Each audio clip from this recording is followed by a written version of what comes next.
আমার পেঁচাটা আবার কোথায় গেল? উফ, ইঁদুর খুঁজতে গিয়ে আমার পেঁচাটাই না হারিয়ে যায়। হ্যালো, ও গণেশ, হ্যাঁ বল। এই লক্ষ্মী দিদি, আমার ইঁদুরটা খুঁজে পেলি? আর বলিস না ভাই, আমার পেঁচাকে পাঠালাম তোর ইঁদুরকে খুঁজতে, পেঁচাটাই ফিরছে না। মনে হয় আমার পেঁচাটাও তোর ইঁদুরের মতো হারিয়ে গেছে। কি রে তুই, পেঁচাকে পাঠিয়েছিস ইঁদুর খুঁজতে? পেঁচা যদি একবার ইঁদুরকে খুঁজে পায়, সে কি আর ইঁদুরকে আস্ত রাখবে? তুই জানিস না পেঁচাদের প্রিয় খাবার হলো ইঁদুর? সর্বনাশ! আমার পেঁচা আবার তোর ইঁদুরকে খেয়ে ফেলেনি তো?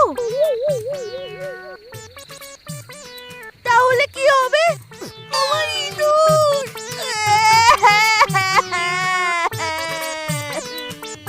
দেখ ভাই গণেশ, আমি তোকে কল ব্যাক করছি, দেখি আমার পেঁচাটা কোথায় গেল।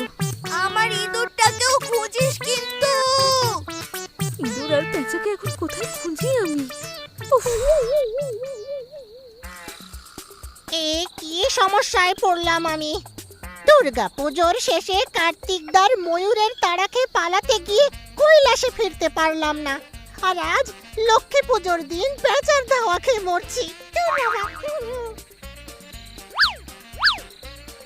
ওই তো ইঁদুর। ওরে বাবা, আমি পালাই। এই ইঁদুর, যাস না, দাঁড়া বলছি। এই ইঁদুর! এ কি দেখছি আমি? আমার পেঁচা গণেশের ইঁদুরকে তাড়া করছে। ধরে খেয়ে না ফেলে।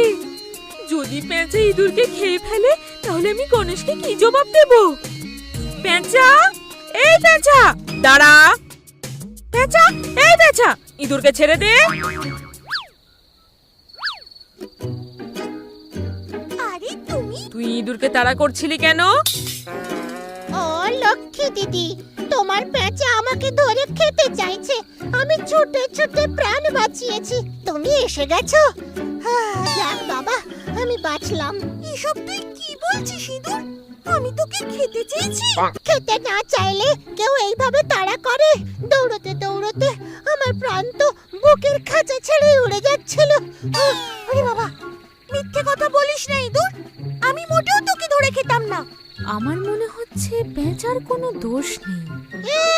তুমি আমাকে ধরে খেতে না তো কি করতে? পুজো করতে? তোকে আমি পুজো করতে যাব কেন রে? তুই কে শুনি?